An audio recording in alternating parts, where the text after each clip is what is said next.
Hi, as you might have already realized by my surrounding, I'm not in Switzerland right now. I'm in the Mediterranean. A bit more precisely, I'm in Spain at the beach. And what I'm doing here is, well, photographing shorebirds. I've really had a blast the last couple of days taking pictures of the limicoles when they were like walking up and down the beach looking for food. They are overwintering here in the Mediterranean region, at least several species. And today I want to show you what I think is important for getting these type of shots, how I usually proceed, and also talk a bit about the equipment that I use.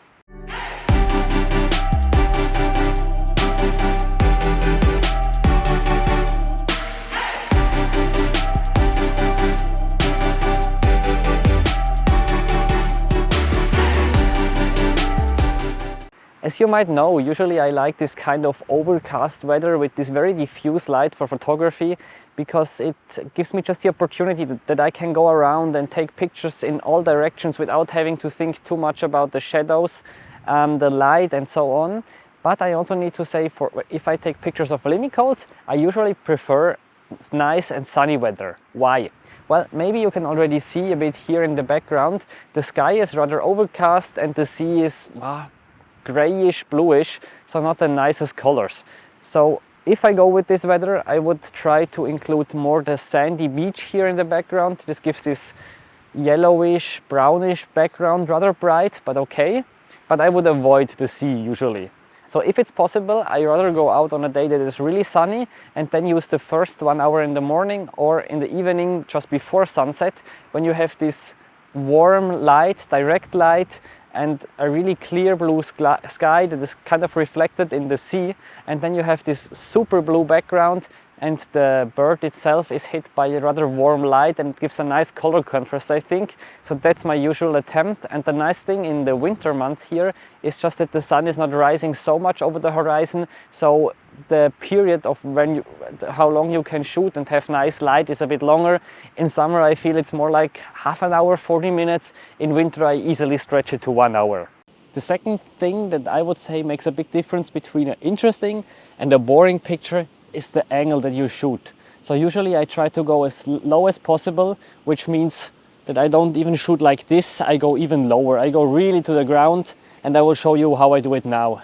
So when I'm taking pictures of ducks on a lake or river, I usually take like kind of a mattress to lay down and then my beanbag. Here on the beach with the limicoles, I do it sometimes a bit differently. Sometimes I use still the mattress, but sometimes I have the feeling I need to be a bit more mobile because they are moving quite a lot around, and then suddenly they're flying away because they're getting chased away by, I don't know, a raptor or a dog. And then I also need to move again. So there I sometimes just lay down, get wet clothes. At least here it's not too cold at the moment, so that's okay.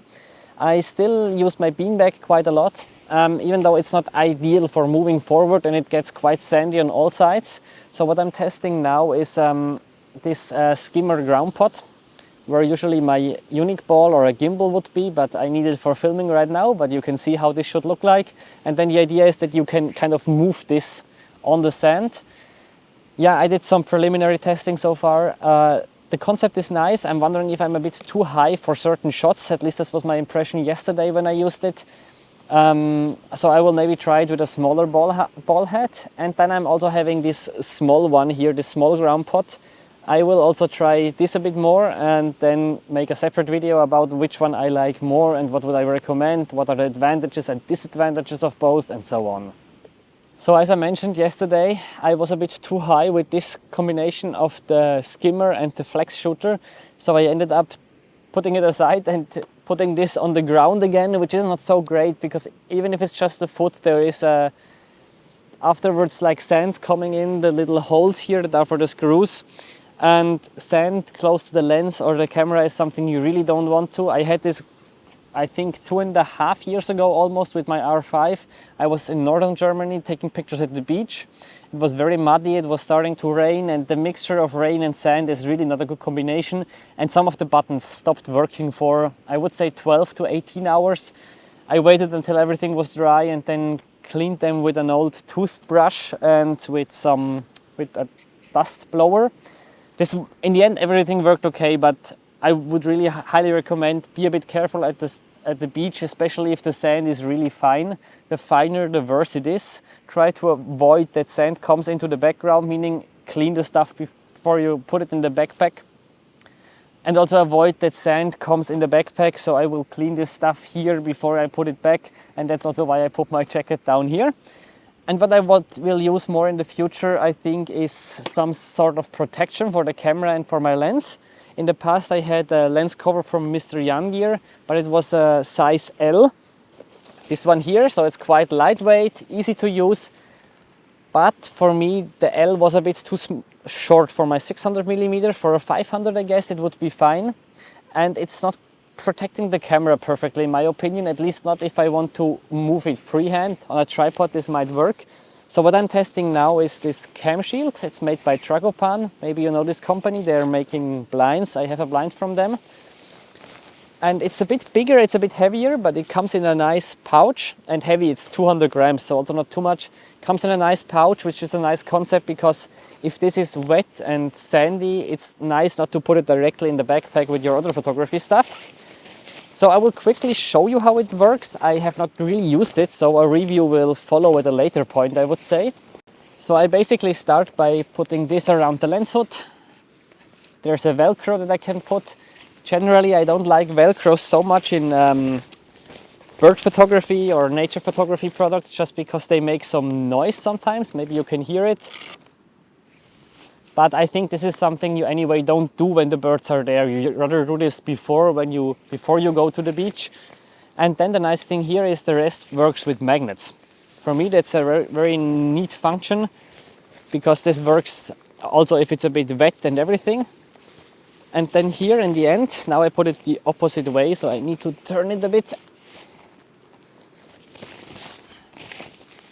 You have kind of this transparent part.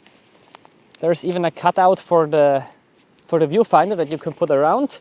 And you can also cut this one here a bit bigger. This cutout, has a silicone around.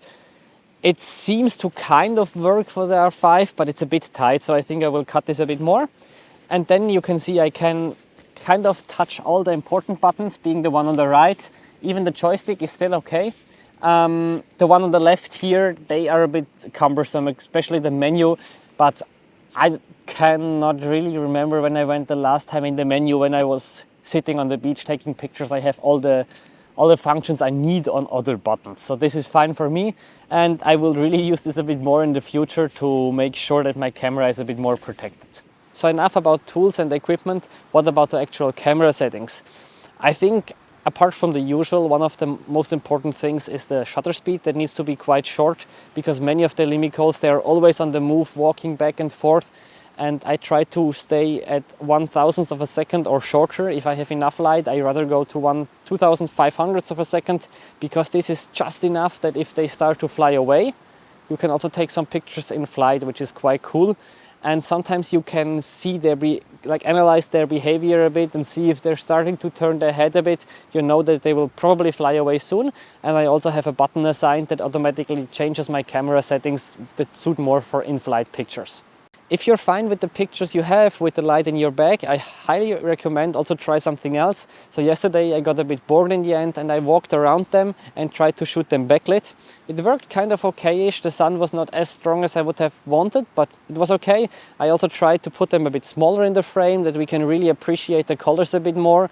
And also some pictures in the end when the sun had already set and we got this nice pinkish sky. I think it looks kind of nice and calm, and I hope you enjoyed the video. I hope it helped you. If you want some tips about how you can achieve sharper bird pictures, then please check out this video.